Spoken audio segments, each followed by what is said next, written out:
going to do a really simple pineapple upside down cake. So you need to get out your pie pan or pie plate. 9.5 inches the best, but I mean, if you don't have that exactly correct, it'll be fine. So let's get started. You need 6 tablespoons of unsalted butter melted, and pour that in the bottom of your pie pan. And then you will need, and I'm sorry I don't have this ready, 2/3 of a cup of brown sugar. And you know, with your brown sugar, you have to pack it. So, 1. Now, I would prefer putting this in my hand and just kind of sprinkling it, because when it pops out of this measuring cup, it's just going to clump. Wherever it lands, that's where it's going to land, and you kind of need it spread out. Okay.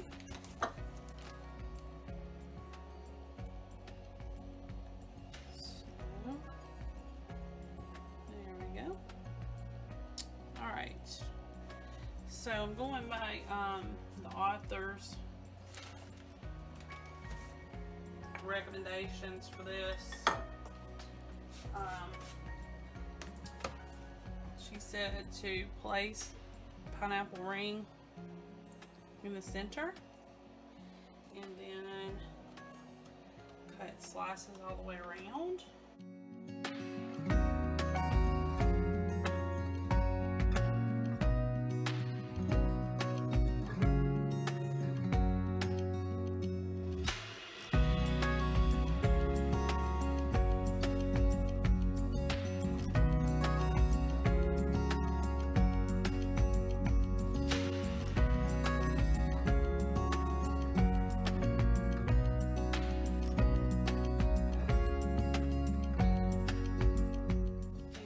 Cherries and put in the center of each pineapple.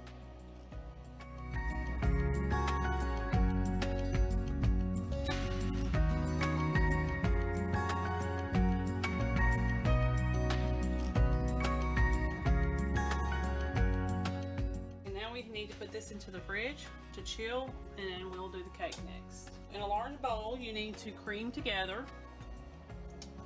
4 tablespoons of butter. So let me go ahead and get that in the microwave. That way it can soften.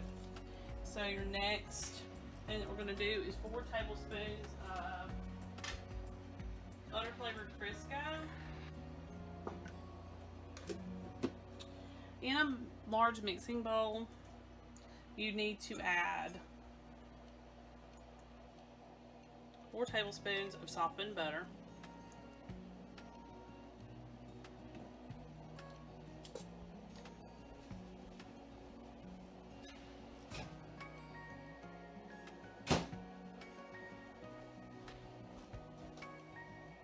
4 tablespoons of butter flavored shortening.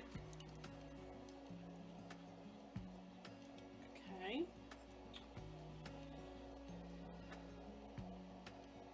And then we have to add white sugar, and that's going to be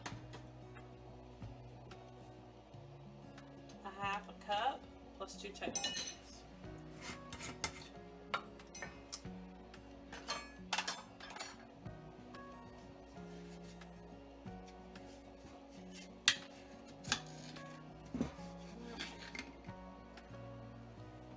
Sorry, they said the dry ingredients on this recipe, that is part of the dry ingredients, but she includes it in the wet part, probably to cream it together. And we also need 1/4 of a cup of brown sugar, and don't forget to pack that.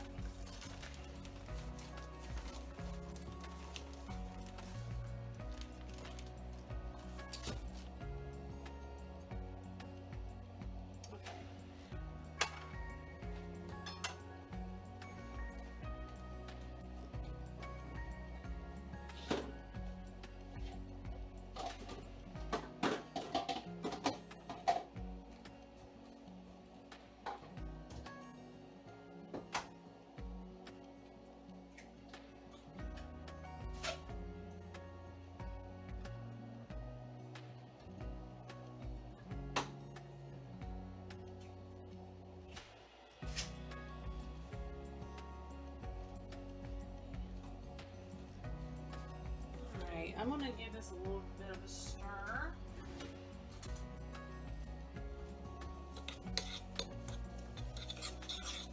Because if you're not careful, your shortening and your butter could solidify again. Okay. Sorry about that. Okay, the next ingredients will be eggs, and 2 of those, and your vanilla extract, which is literally a half a teaspoon. And you don't need to go overboard on that. Just gonna stir these to combine them. Then we'll set it aside, mix the dry ingredients really, really quickly. And we set that aside. Since this is not a really big recipe, has a lot of ingredients, but it's not a huge, huge cake, we're going to use just a small little mixing bowl, because all I need to do is combine my dry ingredients and then we're going to switch it. Okay, she said to use all-purpose flour, but I'm going to use self-rising to cut back on some of the ingredients because it's a lot. So we need 1.5 cups of flour.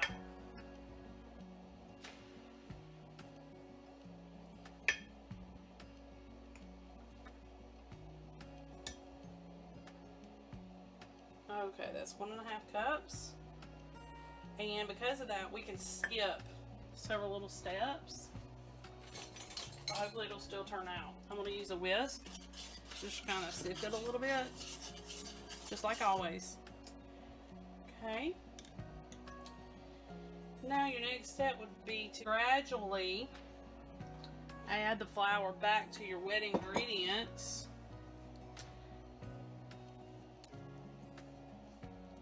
But we have a little caveat that goes with that.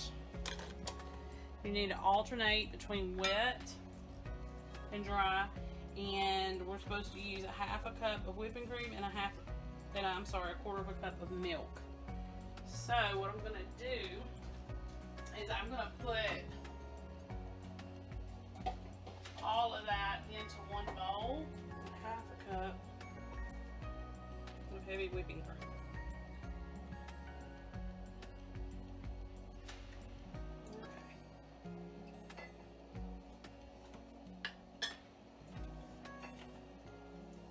Just gonna give that just like a little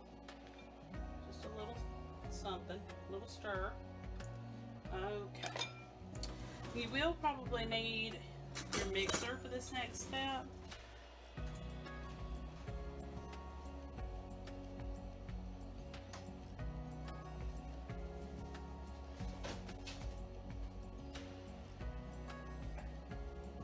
So let me get that together.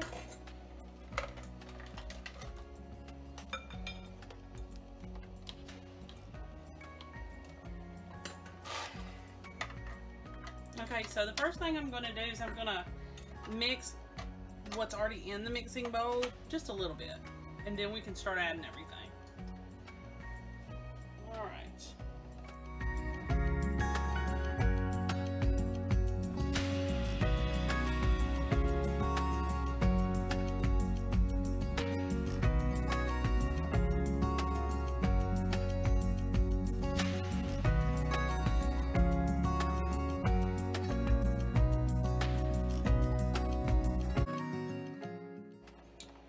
We're going to stop there. You're not supposed to overmix this. Alright. Take a minute to get these beaters clean. Alright, let's get out our pineapple. Here's the pineapple. And let's put our cake batter in there. The oven is already preheated to 325.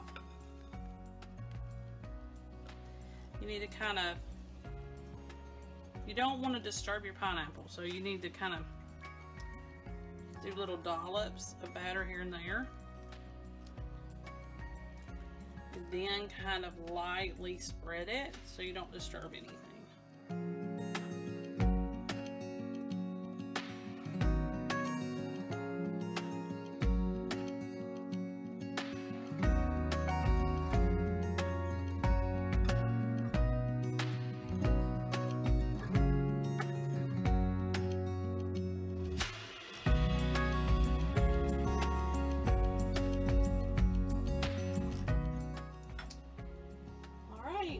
So you're going to bake for 40 minutes, and then you're going to cover it with a tint of foil, and then you're going to continue to bake for 30 to 35 minutes, just depending on, you know, when your toothpick inserted comes out clean. All right, I'll see you back here in a little while. Okay, here's the finished product. You're supposed to wait 15 minutes, let it cool in the pan, and really not go past that 15 minutes. While it's still warm, it needs to be popped out of the pie plate, you know, cake pan, whatever it is that you've used. And this is what it's supposed to look like. So it did perfect. It turned out really good. I'm pretty sure it's going to taste great. See y'all next time. Hey everybody. Today I've got you a cherry almond macaroon pie. So first thing you need to do is preheat your oven to 400 degrees. And go ahead and put out your pie crust. I got one of those unrolled type. You're going to see a mess that I made with that in a minute. But anyway, I got the unrolled type pie crust, but you don't have to do that. You can get the store-bought in the Cool Whip section of your grocer's freezer. You know, the ones that are already in the little metal pans. You can get one of those if you want to make it a lot easier. Okay, so let's get started. What we're going to do, first of all, is we're going to take care of the filling. Then we're going to pop it in the oven. Then while it's in the oven, we're going to work on the topping. Okay, so you need a 21-ounce can of cherry pie filling.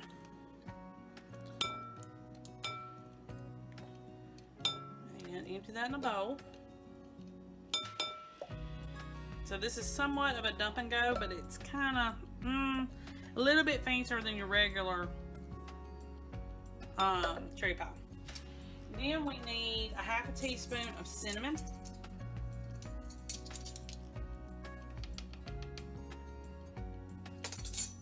And a teaspoon of lemon juice. And I just used the bottle lemon juice. So you just need a teaspoon. I always keep some of this in my fridge for recipes. Next, 1/8 of a teaspoon of salt. So that, I don't even measure that. That's like just a little bit. There we go. Alright, so stir those up.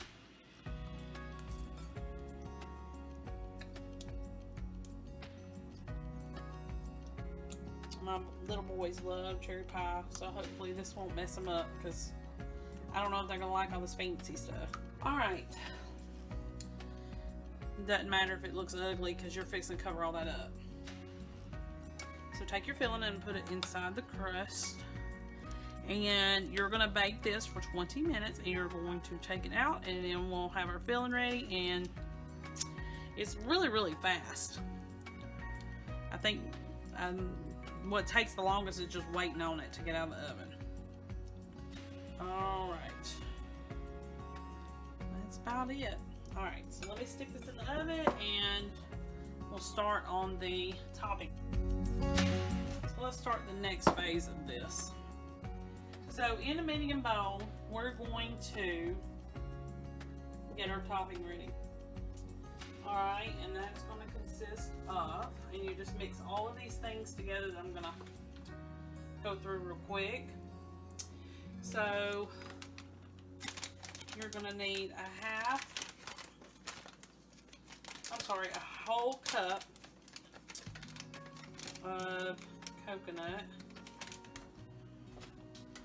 Get some scissors because I can't get the package open.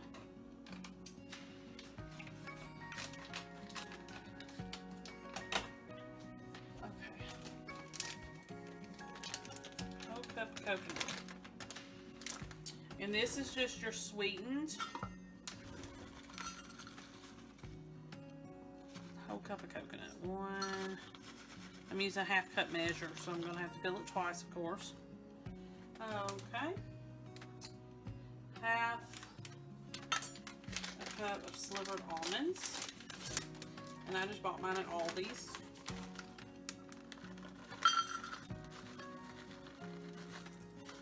Okay.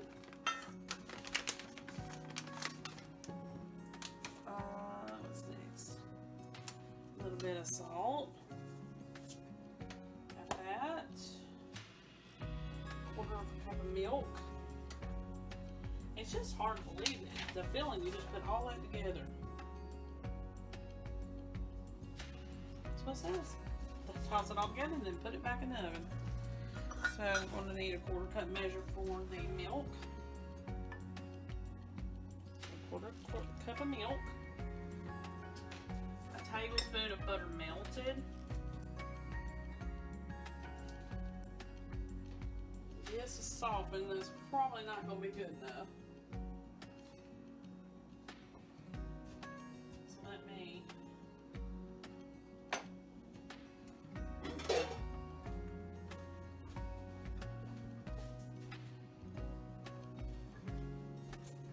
Alright, we're going to put that in the microwave and get that going. Get all the milk out. Okay.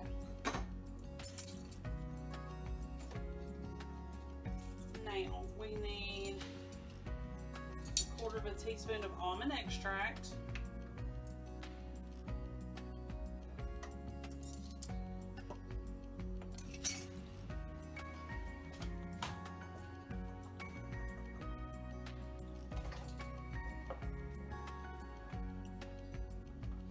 You're also going to need a 1/4 teaspoon of coconut extract, which I forgot to get out beforehand. Okay. It's just funny how they get these flavoring stuff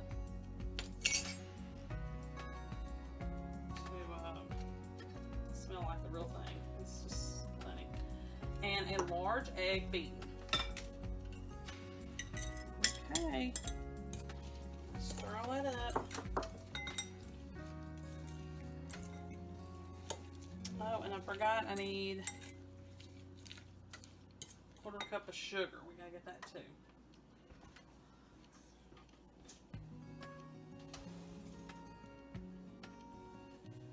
Get that really quickly because it's not gonna be sweet at all if we don't do that.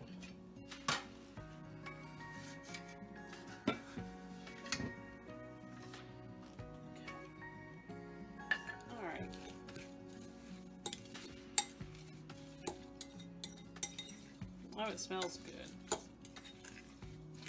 Almonds and coconut.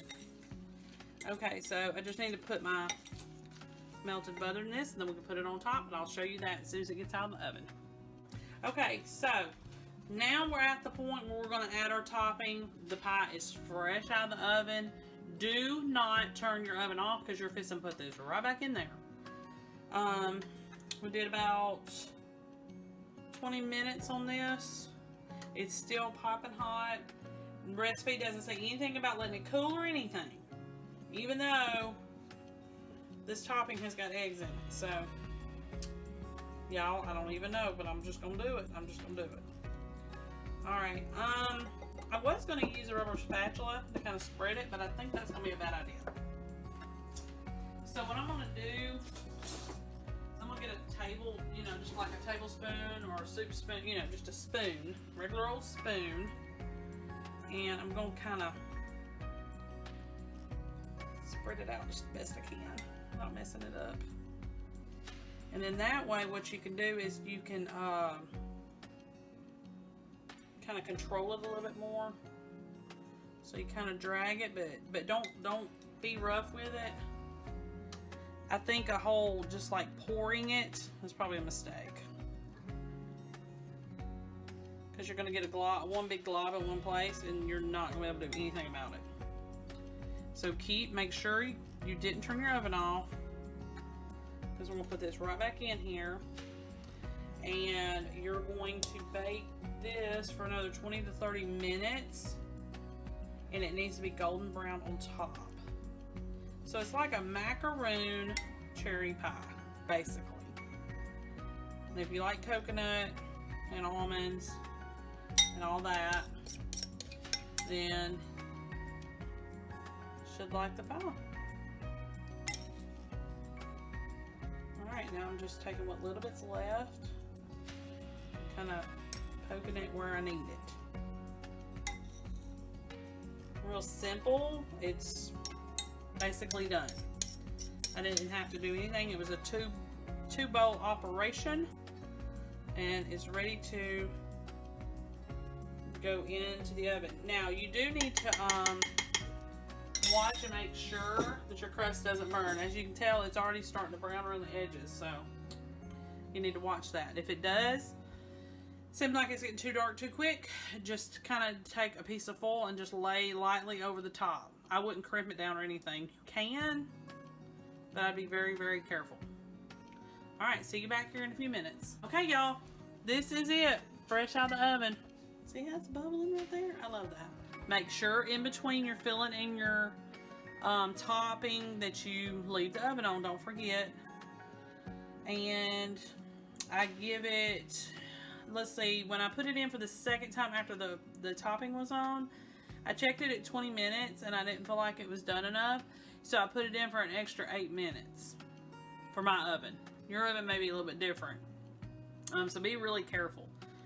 And I did tint it with foil at the 20-minute mark when I checked it, because my crust was starting to get a little bit too brown too fast, and it still kind of did get a little bit too brown than what I would like.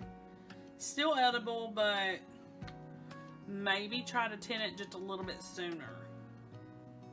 But it looks like it's gonna be good. Everybody, today we're gonna do an easy lime cake, and it's a semi-homemade type thing. So we'll get out the mixer and we're gonna get started. First thing that you need is a regular size package of a white or a vanilla cake mix. Go ahead and put it in your mixing bowl. Get ready with the rest of the recipe.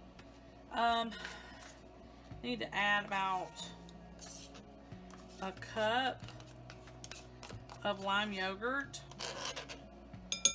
to the recipe, and I don't think this is quite enough, so I'm gonna add just a little bit of sour cream. You can add all sour cream instead if you want to. I'm just gonna add just a little extra to that. Okay. Half a cup of oil.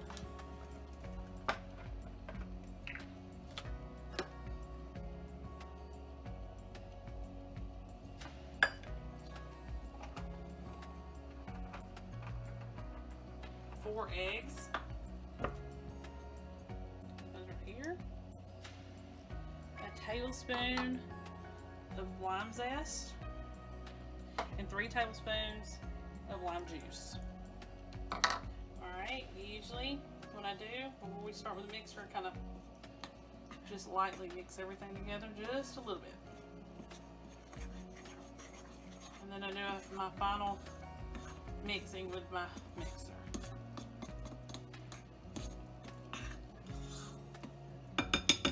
Go ahead and have your oven preheated to 350, and you need to use a bundt pan for this recipe.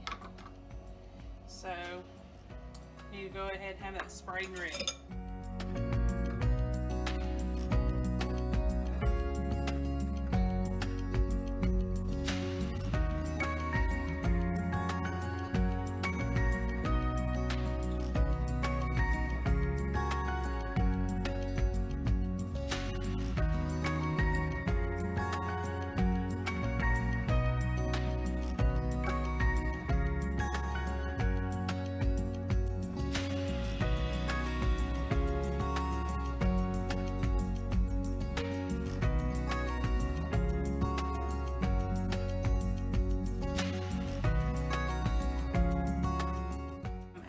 Out of the oven, we're going to put a glaze over it. And a glaze is not that hard to do. It's actually easier than a frosting or an icing.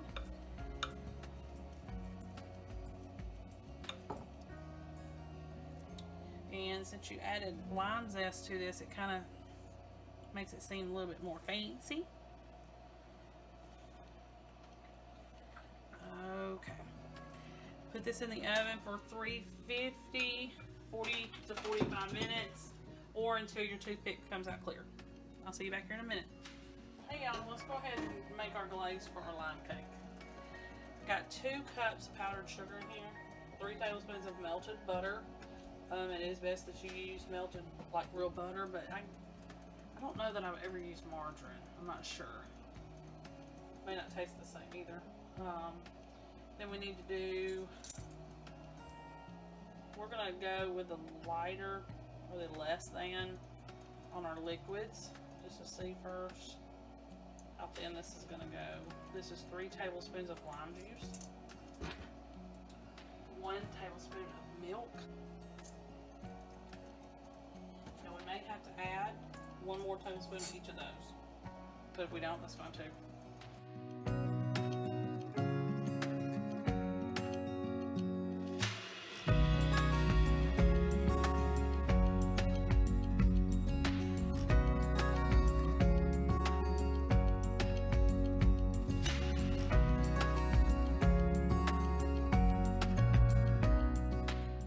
Another option would be, if you don't want to do this, you could probably do like vanilla ice with a little bit of lime zest in there and ice it that way. I was thinking about that. I probably could have done that for y'all. But that's it. Real quick, please. It's already done. Wait till your cake is completely cool and then put this on it. And if you have to let this sit, just add just a teeny little bit of milk and it'll bring it back. Okay, y'all, the cake's done. It's extremely moist, so it's probably the yogurt and sour cream mixture. The glaze, I left it thick. You do not have to do that. You can thin it out with milk. Sorry, that's my ice maker in the back. And it was real easy to do and throw together. It makes it look like you put in a lot of effort when you really didn't put in that much effort. First thing is you need a can of sweetened condensed milk, 14-ounce size. You need it empty in a bowl. And this is a easy instant pudding variety, so it's not something you have to cook. I know a lot of the old-fashioned banana puddings you have to cook, but not this one. It's real easy and it's really good. So, alright, there's that. And you need to add 1.5 cups of cold water and whisk that together.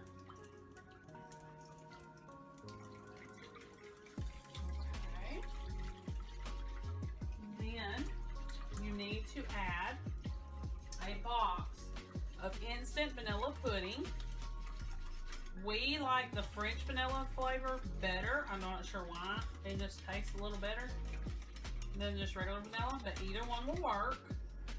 So you will use the smaller box size. This is the Walmart brand. So that's the one you need. You need one of those. So put that in to the condensed milk and water. And you whisk all that together.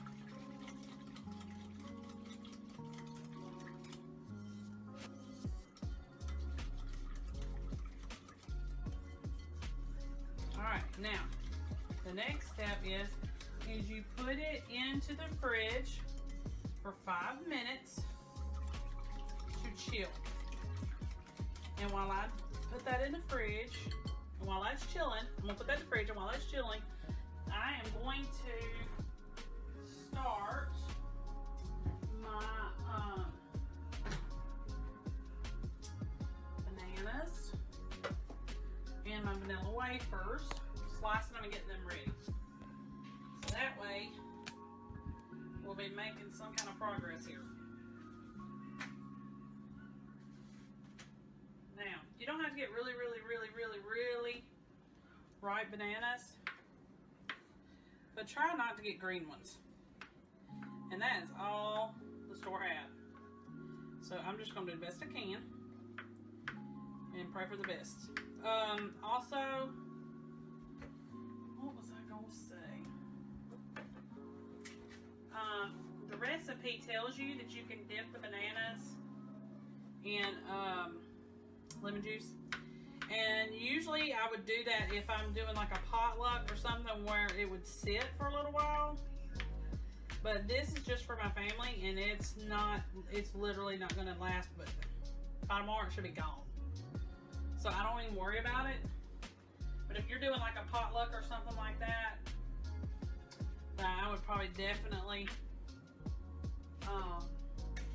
dip the pieces of banana into the lemon juice, because that's going to prevent the browning, or at least delay it. Alright, so I took about 3 bananas, not small ones, kind of, you know, average size, and I've peeled them, and right now I'm slicing them. Any bad places, you just cut those off. Okay, now I had to get Walmart vanilla wafers. That's not normally the ones I get, but that's all they had, so they'll just have to work. And then I go ahead and put a layer of vanilla wafers in the bottom for my bananas to rest on. And by the time we get the bananas in here, should be just about time to get that pudding mixture out. Our recipe calls for homemade whipped cream, but I have used regular Cool Whip the whole time I've ever made this. I can make homemade whipped cream, but it's just easier to pick up the Cool Whip. You can use sugar-free Cool Whip, light Cool Whip, or regular. It does not matter. You just need that whipped topping. I wouldn't say use the whipped cream in a can. That's not gonna work for this. Maybe to top it with, you know, as a little decoration on top. But I would not use that with the pudding. I don't think it'd hold up. So these vanilla wafers are not acting like they should, but it'll work. All right. Let's see where we're at now. Okay, so then you take your bananas, go ahead. You can just use the cookies as a guide, put 1 little slice of banana per cookie, and then fill in where you have to. So let me get all that done. I may have to cut up another one. Never really know till you get in there. Because I want them to have, every time they take a bite, I want them to have a piece of banana in that bite. And it's not got to be perfect.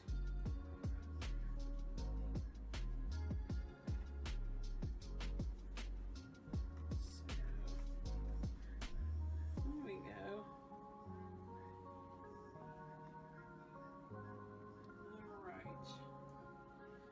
Alright, let me clean my hands off and get that out of the fridge and do our next step.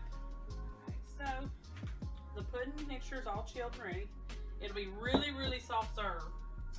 So the next thing I need to do is add my Cool Whip, and the recipe calls for 2 cups.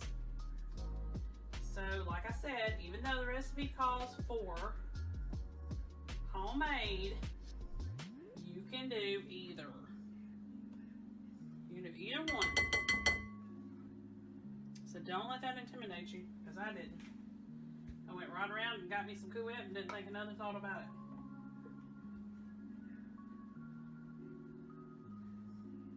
So, trying to pack this thing as full as I can get it. Okay.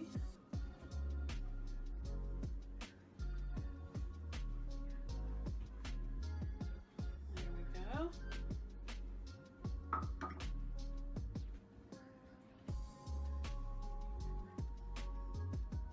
Try to whisk it to see how far we get.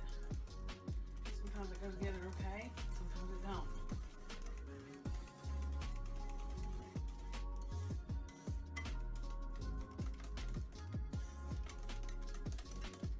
Now, you're gonna think, well, it sure is thin, but it'll be fine. It'll thicken up in the fridge the colder it gets. You need to let this refrigerate for a few hours. After, and I could have folded this in. You don't have to use the whisk. Let me get my, use this, fold it in, it's fine. It really is easy to do. Just follow the instructions, you'll be good. It doesn't take much at all.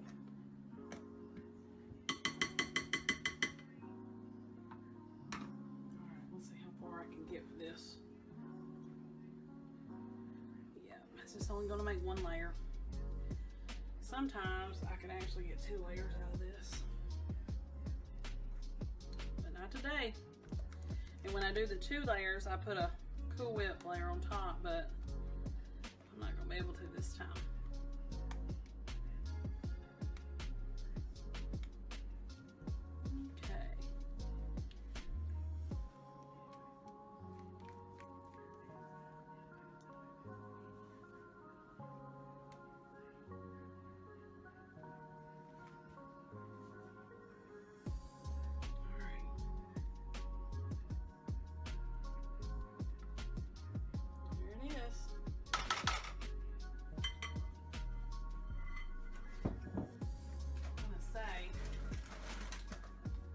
Sometimes when I went through all the cookies, I'll show you a little trick.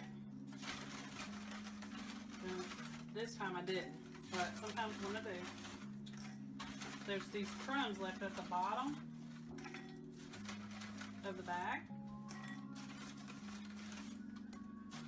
and I use those for garnish. You sprinkle those over the top. Like I said, you can put a little bit of Cool Whip on here. I didn't worry about it. And I just put some of the crumbs on top. Just like that.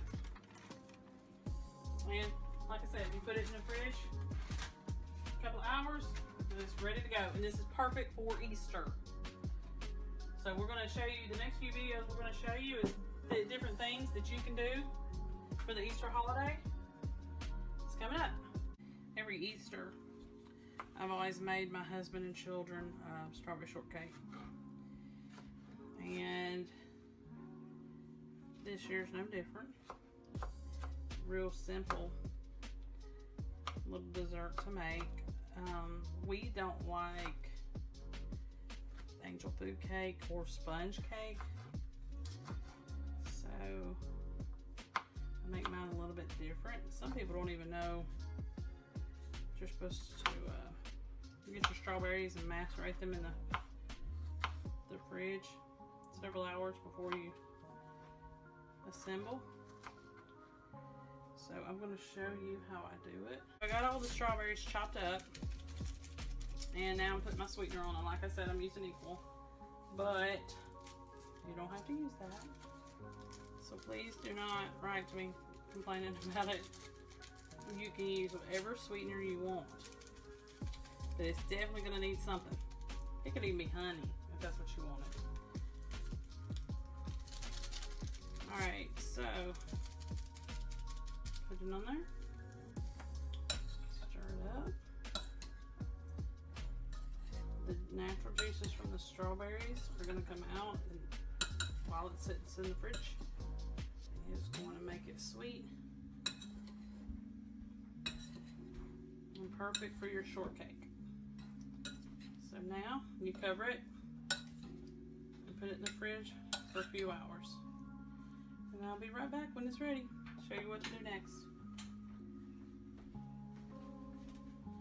Okay, so the strawberries are done and they are fully sweetened now. This is actually the next day. This is the pound cake that we use. We use pound cake instead of sponge cake, angel food cake. This is what we use. You could probably make homemade. I've never done that, but you probably could. It'd probably be just as fine. So this is how I assemble it.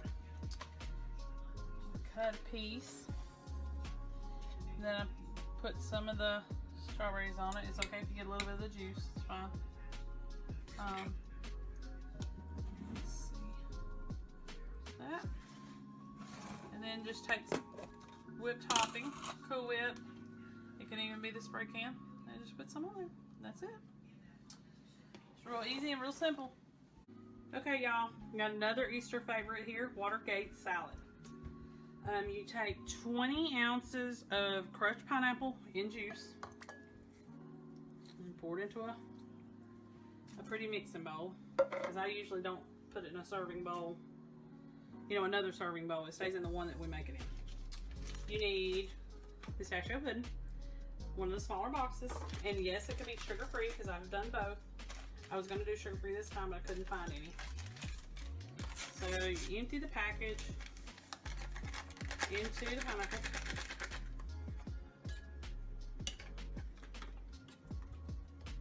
Okay.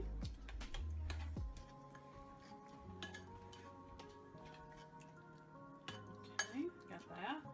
All right, then I need to get a measuring cup because we are going to need some mini marshmallows, little miniature ones. I need a knife to cut this open because I forgot to have it ready. The recipe calls for 1 cup mini marshmallows. So we got that, 1 cup. Stir all that together.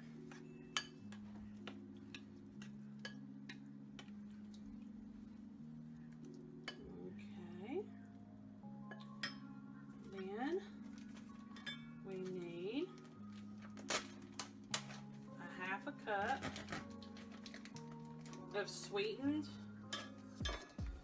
coconut flakes. So it's a 1/2 cup, and it's already got sugar on it, but I have used unsweetened.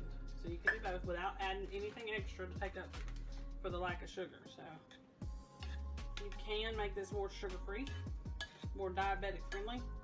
Of course, the only thing that would probably be a problem is the marshmallows. But other than that, and you can probably make it without the marshmallows. All right, next thing is pecans. I've got to chop some of those. You can get pre-chopped, so that's not a problem. But I keep pecan halves on hand for pecan pies, usually. Or just snacking or whatever. And you can put these in a chopper. You don't have to hand chop them. I've done all that. I just didn't want to drag that out when I could just do this really quickly.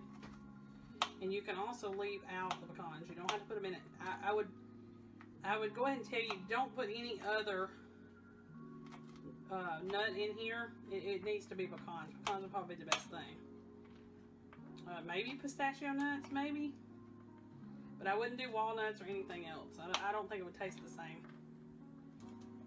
And like I said, you can use sugar-free pudding, sugar-free Cool Whip, and unsweetened coconut. Okay, so the recipe said that we need a 1/2 cup of chopped pecans. And they don't have to be tiny unless that's just what you prefer. Just a little bit of chop and we're good. I actually like the pecans the best. It's like my favorite thing. So I always try to add those. To me, it's just not Watergate salad without them. And this should be just enough. Let me see. You can also buy these pre-cut, pre-chopped. But right now with COVID and everything, it's getting harder and harder to find exactly what we need for every recipe. We're always having to kind of make do. And like I said, you can leave it out. For those people that can't have them, it's okay. Leave them out. Now your pistachio pudding does have a little bit of chopped pistachios in it. Just for those that's never used it or had it before, I'm just going to tell you, it does have a little bit in there. Okay, 1/2 cup of chopped pecans. You just pour this in. Because even if it went over just a little bit, it'd be fine. Then you stir all that up.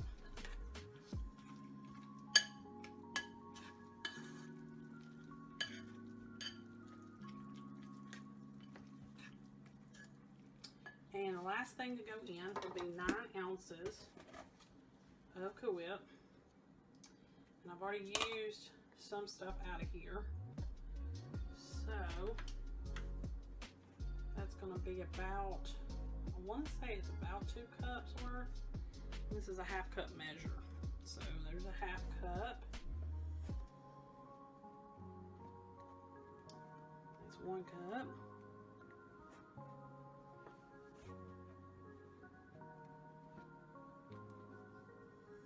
It's 1 1/2. And it's 2 cups.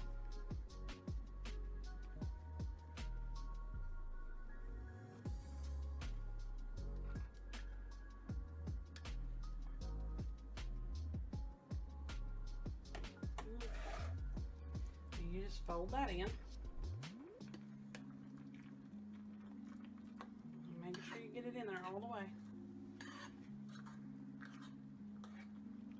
Really easy Easter side dish.